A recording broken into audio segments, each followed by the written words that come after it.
California, when God did his work, the advantage we had is our churches were pretty far down the life cycle. And I've come to learn that it's easier to kill a human in the U.S. and get away with it than it is a church, okay? All you need is an LA jury, okay? And it doesn't matter if you're O.J. or Robert Blake, you can get off at that point, okay? But churches don't want to die, and one of the advantages we had, in fact, for some of our churches, we would literally chart out the month and the year they would close. You know, sometimes it was 6 more months, sometimes it might be 18 more months, but we chart that out for them. And it created a sense of urgency. And God used that urgency for these churches to say, we want to start another life cycle. Now, of those 4 terms,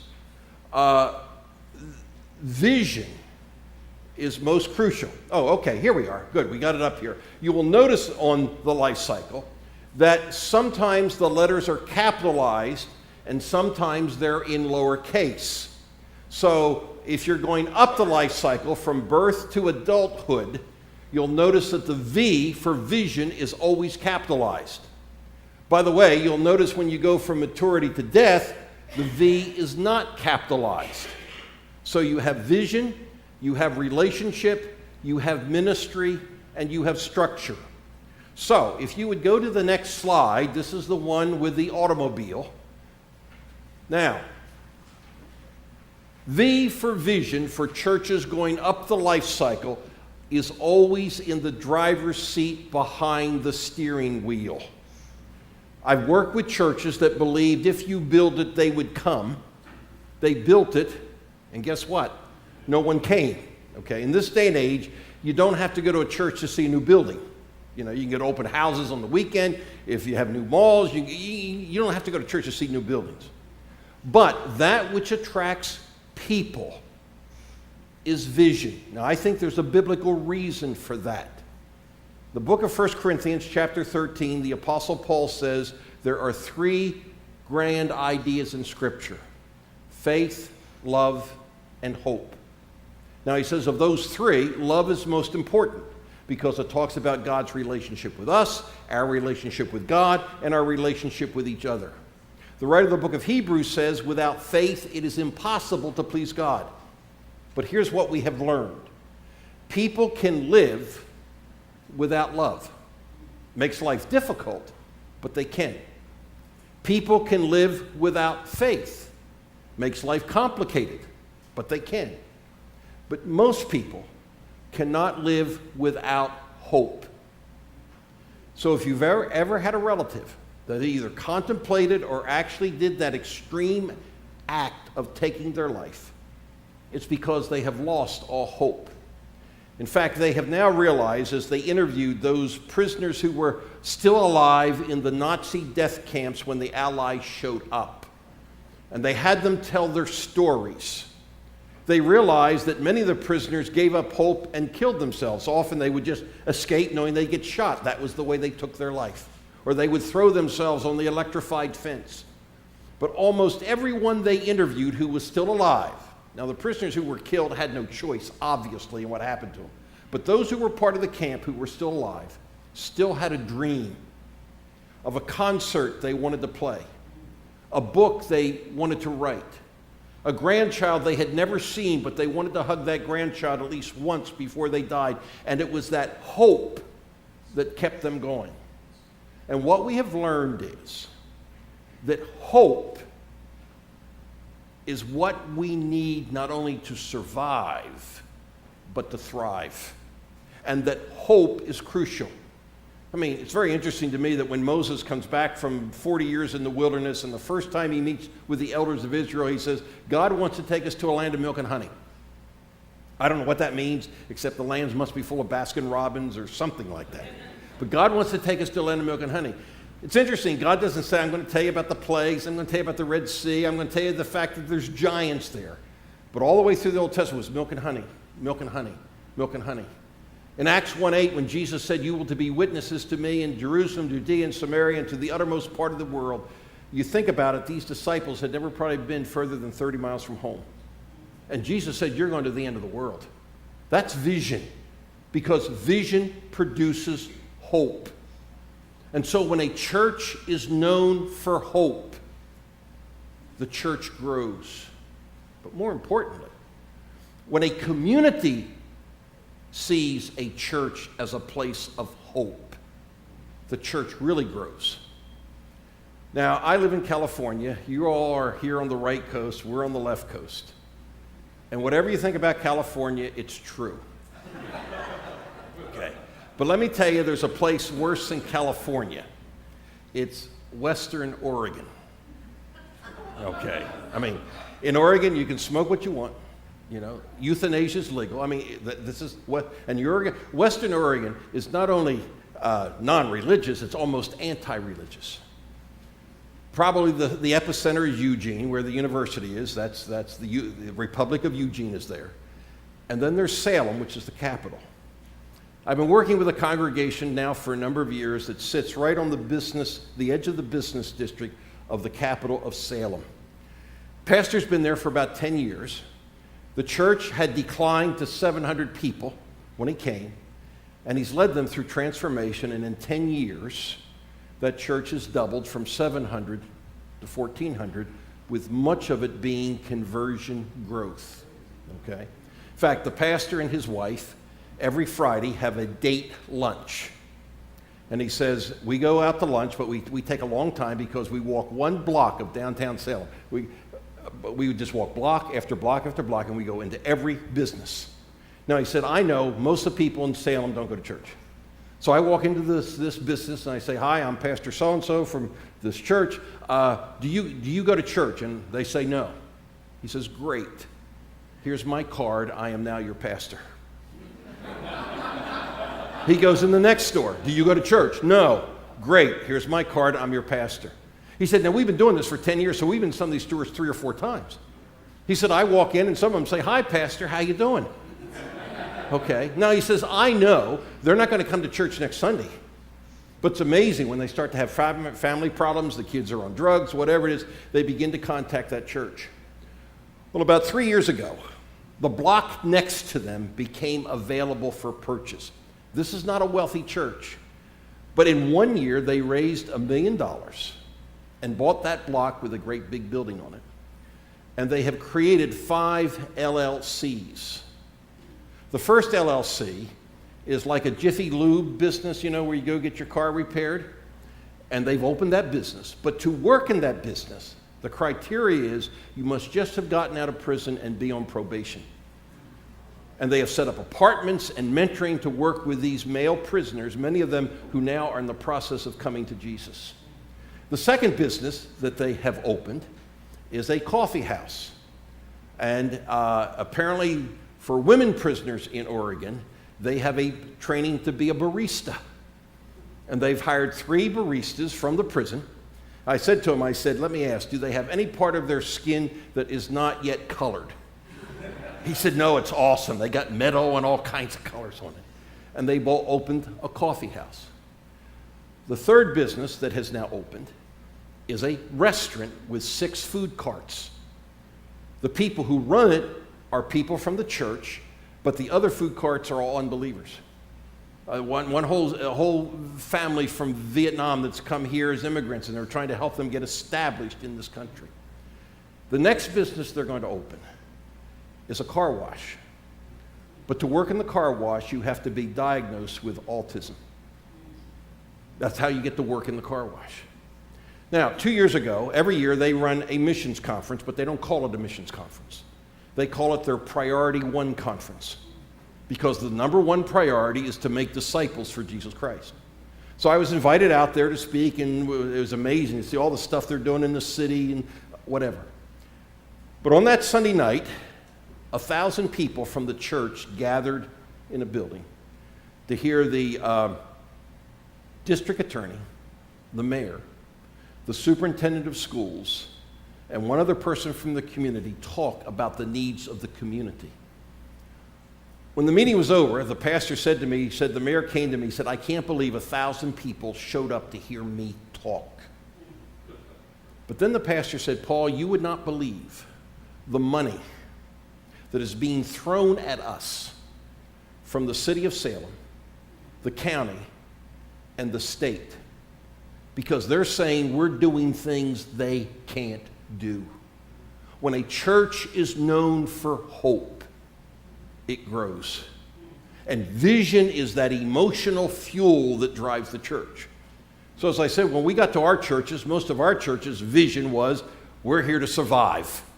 You know, we don't want to die. You know, we at least we don't want to be the last generation here. That's not a great vision.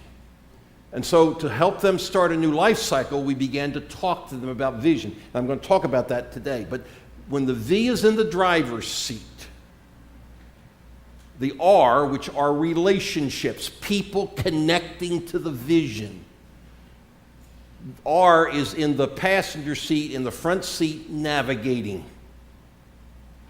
And so people want to be a part of something that is bigger than them. People want to be a part of something that's going to accomplish something. People want to see, can I be a part of this group that's going to do whatever? I have learned that the speechwriters for Bill Clinton for 8 years studied the speeches of Ronald Reagan. Obviously, they didn't agree politically. But Reagan cast vision very differently than many presidents. Many presidents talk about what's going to happen to us as individual Americans. Reagan talked about what we as a nation were going to accomplish. We're going to go after the evil empire, and don't get hung on the politics. It's not about politics. But this is what we're going to tear down the wall. We're going to do something as a nation. And when you cast that collective vision, this is what our church is about. Which is why I say to pastors, whenever you preach, hopefully, as Scott did this morning, you ask the so what question. At some point, you ask the so what for the congregation. What is it that God is calling us to do? Because people are attracted by vision. Which then means that the M for ministries, children's ministry, youth ministry, worship ministry, small group ministry, whatever it is, and S for structure, how are you organized, are always trying to catch up. For 15 years, I had the best calls from pastors that someone in my position can have. Paul, how do we go to 2 services? How do we do 3 services? How do we do another campus? Where do I find a children's pastor? How do we do a capital campaign? And I used to say to them, isn't it wonderful to have these kinds of problems? Because the problems that churches have when they're growing are called catching up problems. And so when we work with a congregation, I spend most of the weekend working with them, saying, we want to show you, since you're down on this life cycle, how to start a new life cycle. And we talk about the V, we talk about the R, we talk about the M, we talk about the S. And as Nate talked about this morning, one of the advantages of doing that in a cohort process is this tough ministry of leading transformation is easier when you're doing it with a team of 7, 8, 9 pastors. And when pastors are saying, how can we help each other? How can we work together? How can we be praying? How can we help you do this? It's amazing what God does. And so that's the upside of a life cycle. Now, next slide, car going down the life cycle. This represents a church that's in decline. First thing that happens is that vision goes to the back seat. And that's what causes a church to stop its life cycle and begin to go down its life cycle. And so when there is no vision, the Bible talks about people perish. It doesn't mean they die. It just means that the soul withers up and blows away like dust. Why are we here? What are we doing this for? And when vision goes to the back seat, people stop coming and the R goes to the back seat. There aren't people connecting to the vision because there is no vision. Now, what's interesting is usually when vision goes to the back seat, the steering wheel, the driver, is replaced with structure. So I would walk into our congregations that had 50, 60 people. They would have 3 boards, 15 committees. I mean, they would have a bureaucracy that made the California Motor Vehicle Department proud. I said, you act as though Jesus said, I am come that you might meet. Because all you do is meet. Okay? And by the way, this is true of every churches. I mean, churches love committees because there's a way to hold power without ever being held accountable. I mean, holding a committee accountable is like nailing Jello to the wall. You can't do it at that point. Okay? And so often it's replaced by structure, and churches have policies and job descriptions and all this and what you can do and can't do. Why? Because people believe if we're losing people, we better be more organized that we will keep people. And what they don't realize is the more organized you become, the more people you lose. Because it's no longer about the vision. It's now about the institution. And that's what causes churches to go down the life cycle. And then the M gets up in the front passenger seat, and churches become what I call Avis churches. You know Avis. Hertz is number 1. Avis is number 2. So what's their slogan? We try harder. Pastor, if we could just have a better children's program. If we could just have a good youth program. Pastor, if you just preach better. If we could just do better worship. If we could just do it better, they will come. And the answer is they won't come. Because it's all about vision. So as we work with congregations, our whole point is to talk about how do you start a new life cycle. So when I talk with a church about vision, okay, here's vision. I want to talk to a church about 2 terms. The first term is mission. And by mission, I mean purpose. So let's suppose next Sunday in your church, a miracle occurs. And here's the miracle. Everybody shows up on the same Sunday. Only happens once a year. We call it Easter. But everybody shows up, okay? And I'm up on the platform in your church, and I've got a flip chart or a big dry erase board, whatever. And I say to the people in the congregation, will you begin to call out all the ministries of your church? What are all the things you do? We preach, we pray, we sing, we have small groups, we have children, we have youth. We're Presbyterian, so we have committees, we eat well, we do all these things. And I'm writing all this stuff on this board as fast as I can. And after about 15 minutes, nobody else can think of anything else. Even the excessive compulsives are exhausted. Okay. So I look at the list and I say, is this all you do? And everybody says, yeah, that's it. Okay. I said, I just want to ask one question. Why? Why do you do all this stuff? And whatever your answer is, that's your mission. That's your purpose. Why do we do it? And whatever that answer, then you know your mission. Now, we've suggested to churches, in reality, there's only about 3 possible answers to the question, why? First answer. Almost everything that's up here, we do for us. Why do we do worship the way we do? Because we like it. Why do we have Sunday school? Because those are our children. Why do we want a youth group? Because we have teenagers. Why do you have small groups or Sunday school classes? Because we like that. Okay. Now, we'll do some other things. We'll pay missionaries to go overseas and share the gospel. We're willing to hire spiritual hit people. Okay. Now, nothing wrong with missionaries. That's not the point. We're not going to do it, but we'll pay somebody else to do it. Okay. Come Christmas, we feel guilt, so we'll feed some people. We'll send some gifts to prisoners. But almost everything we do for us. And by the way, if money gets tight, some of these other things we do, we won't do. Because we've got to take care of us. If I were ever asked to do a consultation with a church, all I have to do is look at the budget. Where do you spend your money? Because Jesus says, by the way, where you spend your money is where your heart is. We had one of our churches in the process of turnaround, and the pastor said, Paul, we had $500 in the budget for evangelism, whether we spent it or not. The next year, they had $6,000 in the budget for evangelism. And all of a sudden, they began to see some changes because their heart got changed at that point. So, the first answer for most churches is most of what's up here we do for us. And I would argue the reason why, depending on who you read, between 85 to 90% of all congregations, I don't care if they're congregations of 50 or congregations of 1,000, the reason why almost all congregations in the United States are in plateau or decline is because it's run for the people who are there. And Jesus says that's kind of selfish.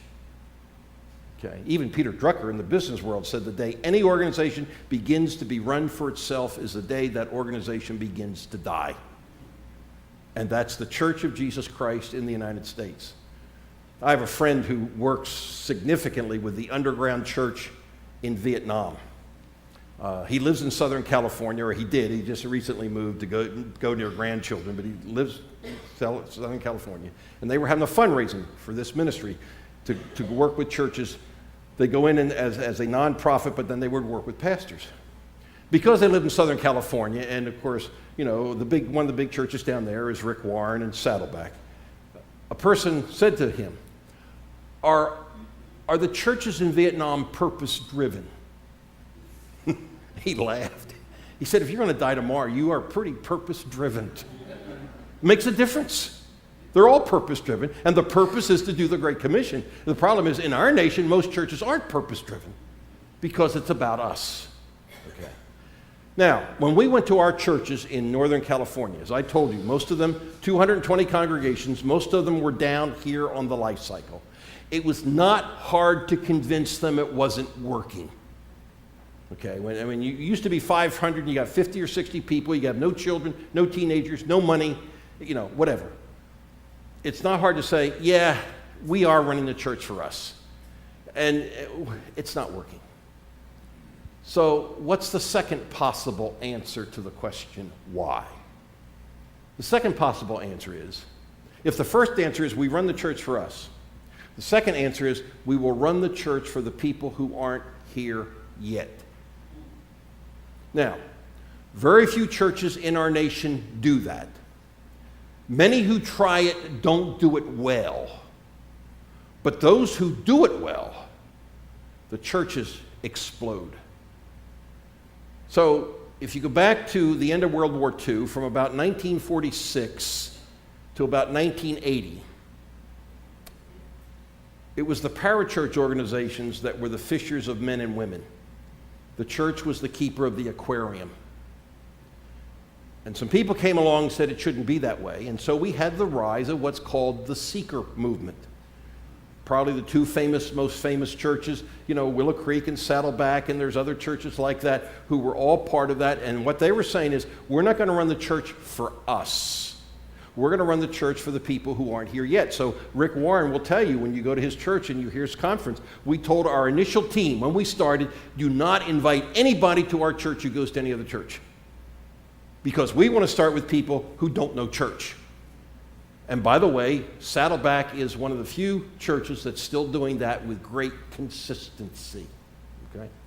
Now, I knew when we got to our churches, filled with longtime Christians, you know, we were American Baptists, so that's a mainline Protestant denomination. And by the way, whatever you think of American Baptists, I want you to know I am a Christian and I do love Jesus. So I want you to know that at this point. Okay, all right, okay. But you know, they were used to mainline, and they were used to being, along with the Presbyterian church, the church that you went to in town. In fact, up into the 80s and 90s, some of our pastors still wore robes. First Baptist Sacramento, when Earl Warren was governor, the pastor preached in winged collar, tie, and gloves at First Baptist Church. I knew most of them were not open to going the seeker model. In a minute, I'm going to talk about a very famous American that everybody in here probably knows. If you're 35 or under, you do not know this person. Shows you how bad our educational system has become. But most of you will know this name. A man recently died, very famous American. Monty Hall. Okay, remember? Let's make a deal? Okay. Door number one, we run the church for us. It's not working. Door number two, we will run the church for the people who aren't here yet. I'm not sure we can go that way, Paul. So our people said, is there a door number 3? And we said, yes. And they said, what is it? And we said to them, if you don't want to be door number 1, you can't handle door number 2, then door number 3 is, we will do both. We will run the church for us, but we will also run the church for the people who aren't here yet. Now, this is where most of our churches landed. We had about 3 churches that went door number 2. By the way, God blew both of them, all 3 of them went over 1,000 people, seeing people come to Christ. Okay. But most of our churches went door number 3. Okay. We're going to do both. We said, okay, now if you're going to do both, you must ask 2 questions. And the first question is this. If we're going to do both, we're going to run the church for us, and we're going to run the church for the people who aren't here yet. Here's the first question. Who gets priority? If we get priority, you go back to door number 1. Now, I have some people say, well, Paul, why can't you do both equally the same? And the reason we don't believe you can is all of us are experts at running the church for us. It's like sweat on a hot day. You can't help it. It's the default position. It's like gravity. Nobody ever thinks about gravity, but gravity affects everything we do. It's amazing when I work with many denominational people how all of them break the speed limit, you know. And having been one, I know why, because you're always busy. But, you know, you go around that corner, shouldn't be going that fast, but why do you stay there? Because gravity and friction keeps you there. You don't even think about it, but it does. Can gravity be defeated? The answer is yes.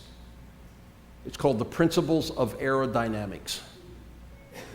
But to defeat gravity requires intentionality.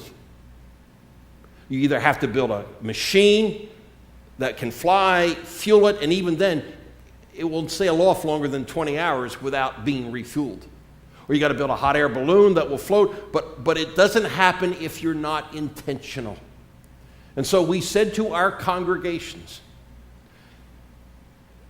if you want to be door number 3, you must be intentional every year about how you're going to reach those who aren't here yet. Now, the minute you say that, that raises the second question. How do you do it? It's one thing to say it. It's another thing to say, how do you do it? So I want to give you a couple of examples of how we talk to churches about how to do it. One of the things we have a church do is what we call a mission ministry audit. Okay? So, this is the focus of the ministry.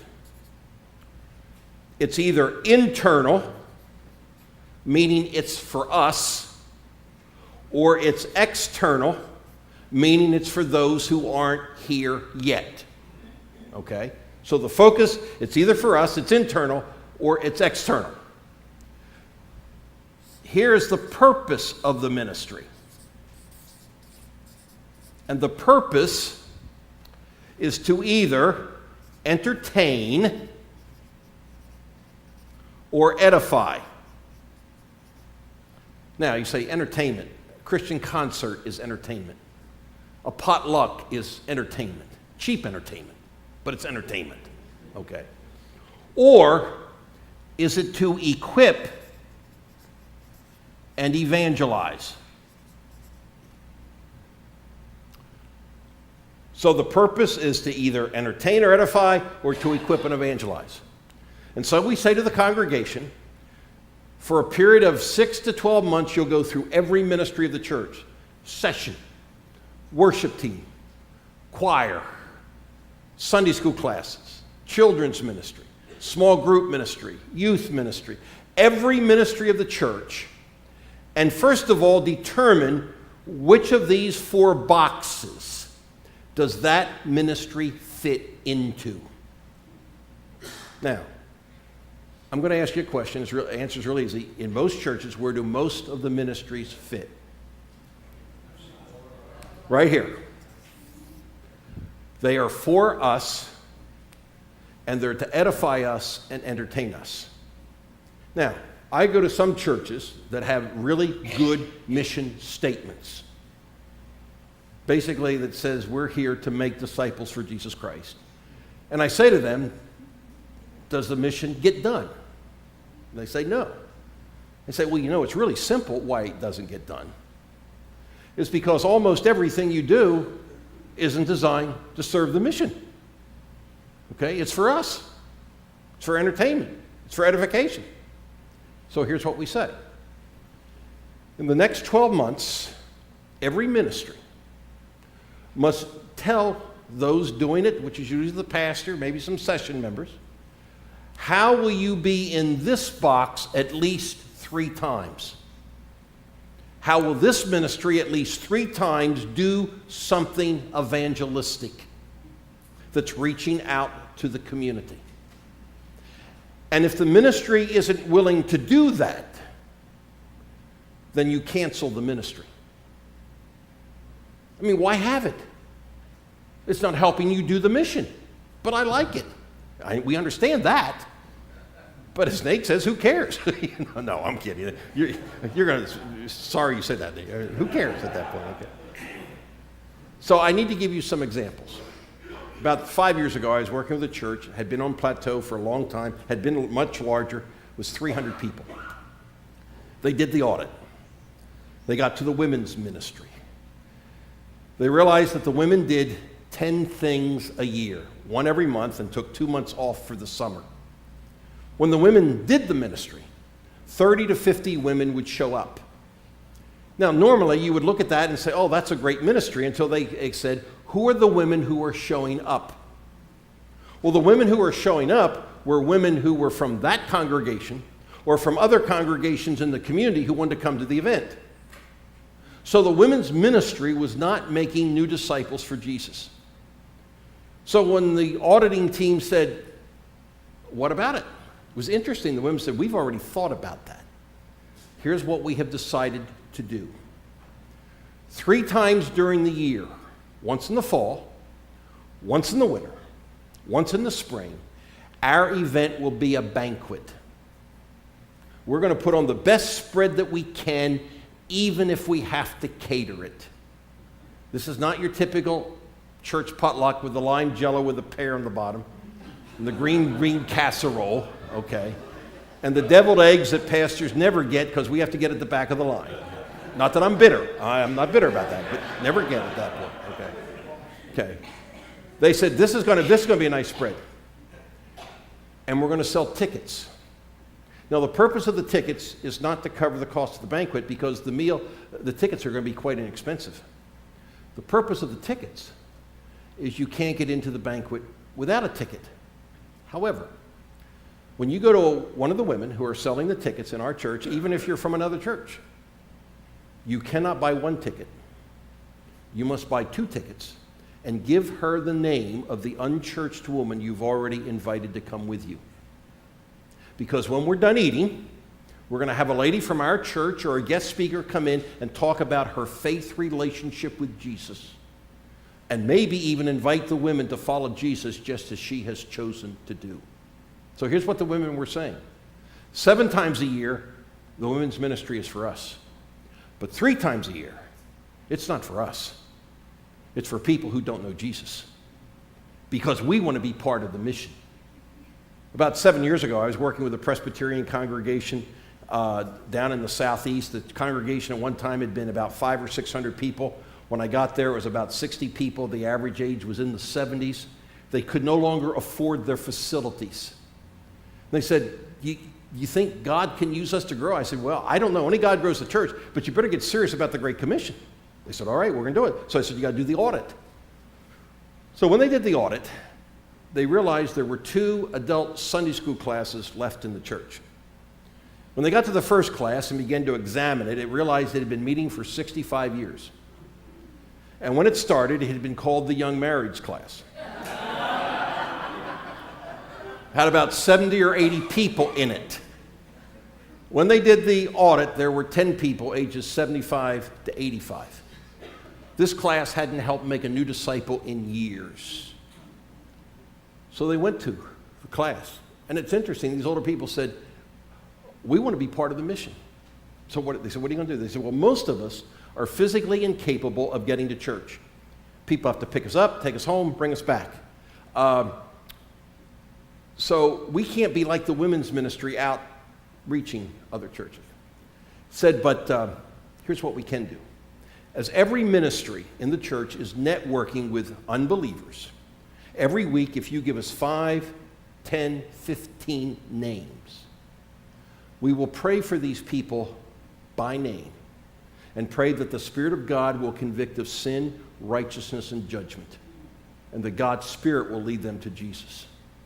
I don't know if you ever thought about it, but most of our prayers in church are to keep people out of heaven. We keep asking God to heal them. Okay, and there's nothing wrong with that. That's good. But seldom in our church do we pray for people who are still missing. And this church said, we're going to take it seriously.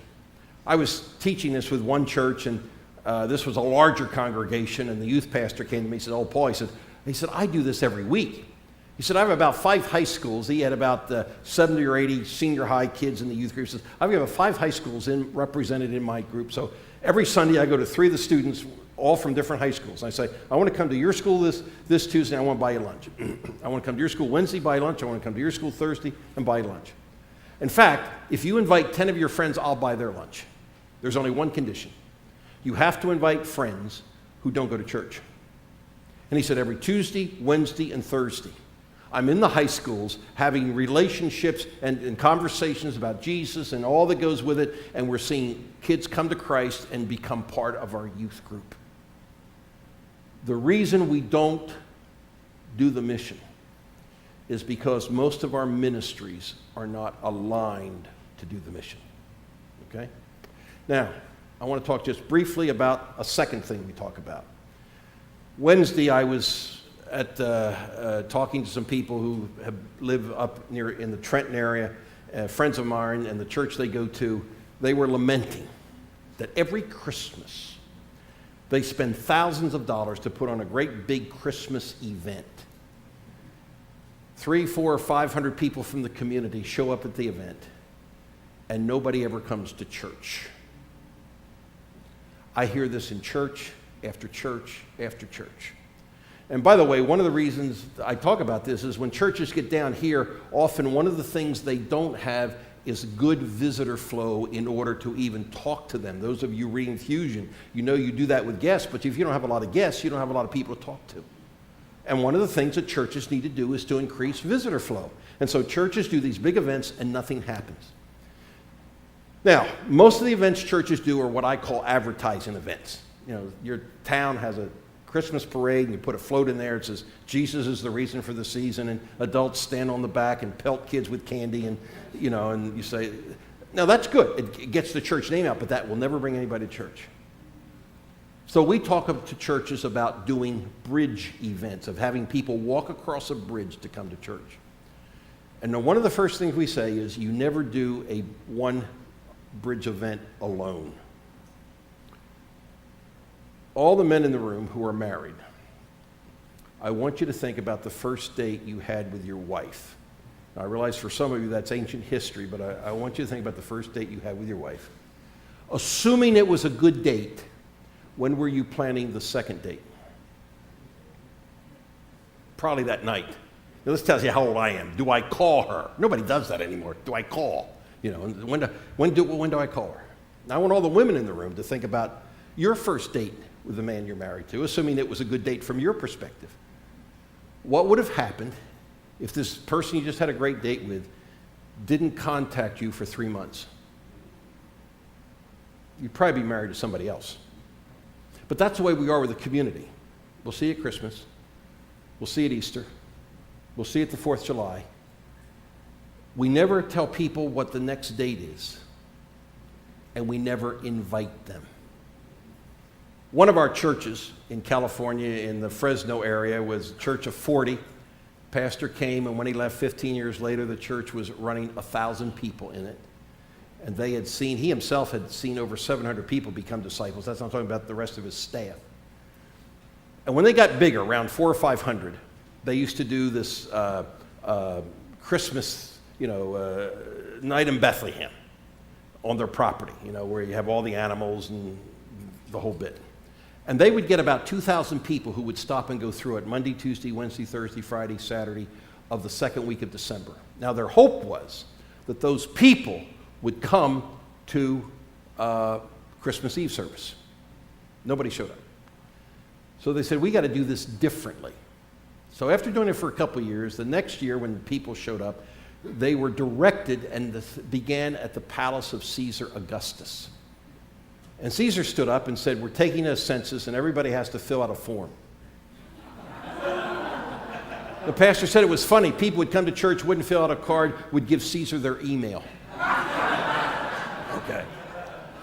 And then every night, he and his staff would go through all of those forms, or wherever people said, we didn't go to church, they pulled them out. And the next morning, he had the seniors come in every morning, Tuesday, Wednesday, Thursday, Friday, to write handwritten thank you notes, because they were still, seniors still have good penmanship. Handwritten thank you notes saying, thank you for coming. By the way, we want to invite you to our Christmas Eve service, such and such a time. He said it was amazing how our Christmas Eve service increased. And then on Christmas Eve, they would have another event in January, and they would invite all the people on Christmas Eve to that. It's called missional dating. I was working with a Nazarene church in Parsons, Kansas. After we did the weekend, the pastor, his wife was having some very severe emotional problems, so they had to leave, which is not an ideal situation when you do a consultation, and all that was left was this children's pastor. And she said, I'm going to take us up on this. And so she took VBS, which was a big event in that town. By the way, just to tell you how consumer-oriented we are, VBS has become Christian babysitting in our nation. There's all the people in town, when evangelicals look for BS, so they have 3 hours of freedom every day. We actually told our pastors, will you call up the evangelical churches and tell them we don't want your kids? And here's why. We have limited resources, and we want as many unchurched kids in VBS as possible. And so they worked hard at filling the VBS with unchurched children. Now, what they did was they put the closing exercises on Sunday morning. That's when the kids told their verses and whatever. And they also had kids getting all kinds of awards. When you have a 15-minute kids program and 10 minutes kids walking across the platform getting their award from the pastor, it messes up your liturgy. But this Sunday wasn't for the Christians. In fact, in many of our churches, the VBS Sunday became the second largest Sunday after Easter in our churches, filled with people who normally didn't go to church. But she took VBS, moved it from June, put it the second week in August. And all during VBS, they talked about how 2 weeks later, on a Sunday, was going to be their backpack Sunday. They're going to fill all these backpacks and give them to kids that didn't show up. And so all the way through VBS, they kept inviting the kids and the parents, sending things home, doing whatever, and say, would you come to Backpack Sunday? They had Backpack Sunday, the last Sunday in August, and instead of waiting for a harvest festival, 2 weeks later they had a picnic on a Sunday after church. They put 3 dates together. They kept inviting people because they had worked and contacted them. We were doing our cohort with those pastors. And she said, we had prayed that God would give our church 10 new families this summer. We got 13 because we were doing our bridge events, which means that you have to have some Sundays that you give as a gift to those who don't know Jesus yet. I've come to learn the best thing about Christmas is not getting the right gift. It's giving the right gift. About every 10 years, I get it right with my wife. And the way I know that is the next time I see it, she's wearing it. It's not on eBay. Okay. But we say to churches, are you willing to take 3 or 4 Sundays a year and do that Sunday worship service somewhat different because you've got a bunch of people there who aren't normally there, who don't know Jesus yet? And that's how a church begins to function with intentionality, to say we're going to run the church for us, but we're also going to run the church for the people who aren't here yet. Now, the second thing I want to talk about is vision. If the mission is to make disciples, the question needs to be, how many? So when I work with a congregation, I say, will you tell me what you see as your Jerusalem? In other words, who do you see that God is giving you the potential to have influence over for Jesus Christ?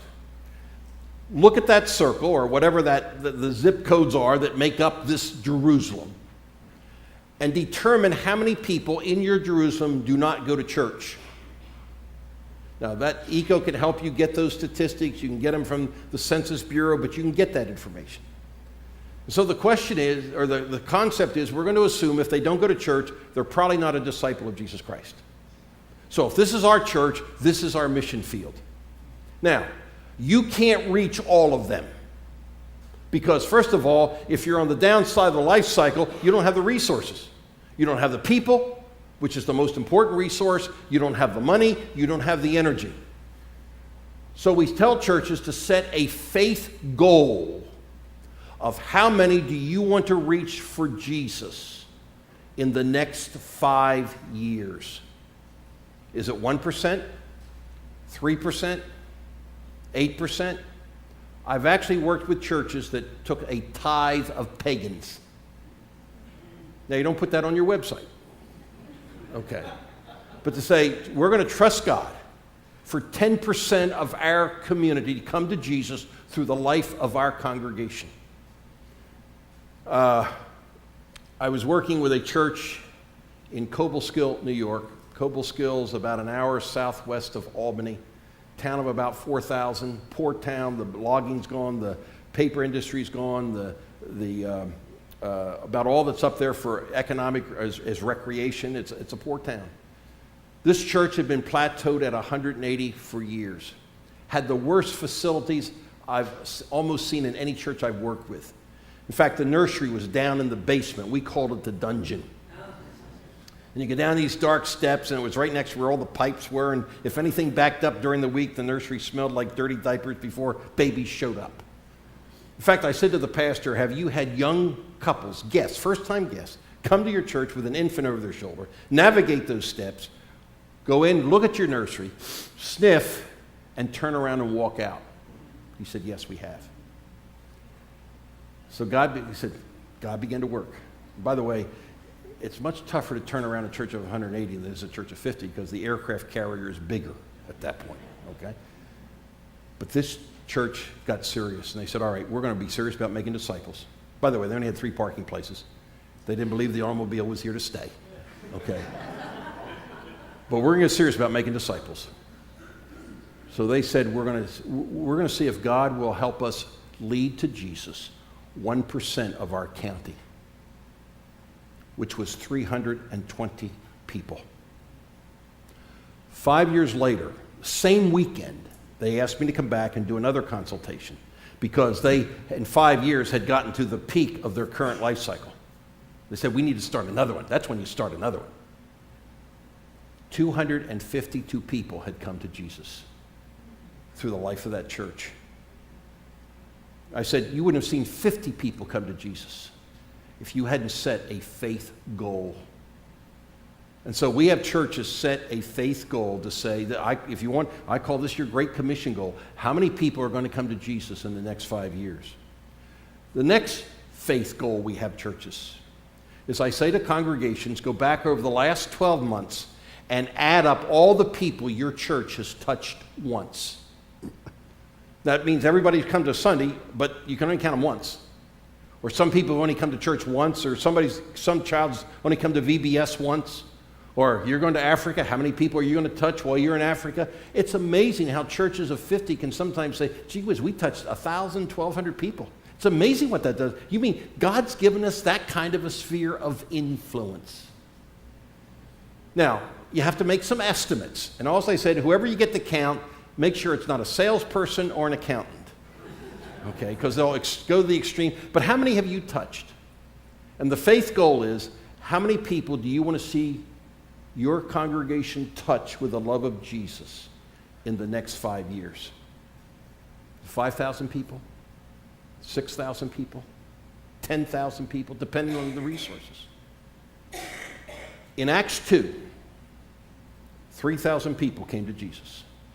A little while later, it says they sold all that they had. A few verses later, it says the church found favor with the people. Why? Because they're helping them. And the last line in the book of Acts 2 is, and the Lord added daily to the church. Here's your strategy. Good deeds produce goodwill, which makes good disciples. So if on one hand you have a conversion number,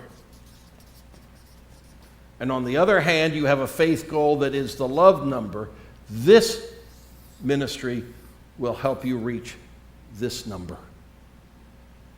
It's amazing how this energizes churches to say, what can we do for God? And notice, by the way, this vision says nothing about the size of your church.